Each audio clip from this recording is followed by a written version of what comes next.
राज्यभरात मान्सूनपूर्व पावसाच्या सरी छत्रपती संभाजीनगरसह वर्धा, लातूर, अमरावती, धाराशिव, आष्टी या ठिकाणी वादळी वाऱ्यासह पाऊस, शेती पिकांचं मोठ्या प्रमाणात झालं नुकसान।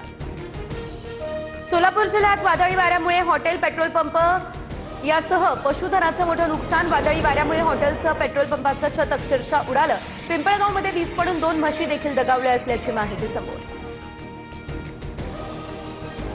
राज्यातील 8,000हून अधिक गावांना पाणी टंचाईच्या तीव्र झळा। 2,285 तहानलेल्या गावांना केवळ 703 टँकरद्वारे पाणी पुरवठा। ठोस उपाययोजना करण्याची केली जाते मागणी। बुलढाण्याच्या जळगाव जामोदमध्ये एका विहिरीमध्ये 5 मृतदेह आढळले, त्यामुळे खळबळ। पत्नीला माहेरी सोडल्यानंतर 4 मुलांना विहिरीत ढकलत स्वतः देखील आत्महत्या केली। अधिकचा तपास या प्रकरणामध्ये सुरू। गेल्या 12 दिवसांमध्ये पेट्रोल डिझेलच्या दरात चौथ्यांदा वाढ। मुंबईमध्ये पेट्रोल ₹2.72, डिझेल ₹2.81 महागलं। मुंबई पुण्यामध्ये पेट्रोल ₹111 प्रति लिटरवर।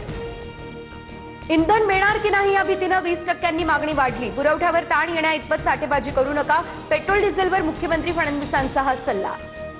इंधन टंचाईच्या झळा आता महाराष्ट्राची राजधानी मुंबईपर्यंत। पेट्रोल डिझेल नसल्यानं सायनमधील पेट्रोल पंप बंद। परळ उड्डाणपुलाखालच्या पेट्रोल पंपावरही पेट्रोल नाहीच। राज्यभरात इंधन टंचाईचं संकट अधिक गडद। डिझेल मिळवण्यासाठी मध्यरात्री शेतकरी आणि वाहन चालकांच्या पंपावर लांबच लांब रांगा। इंधनासाठी हा इंधन साठा संपला, त्यामुळे अनेक ठिकाणी नो स्टॉकचे फलक। खरीपाच्या तोंडावर बळीराजा मात्र दुबार संकटात सापडला।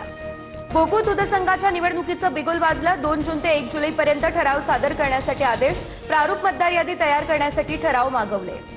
पुण्यात उद्यापासून आता 14 दिवस जमावबंदीचा आदेश। जमावबंदी काळात आंदोलन, मोर्चे, सभांना बंदी। इंधन वापरासंदर्भात काटकसर करण्याच्याही केल्या सूचना।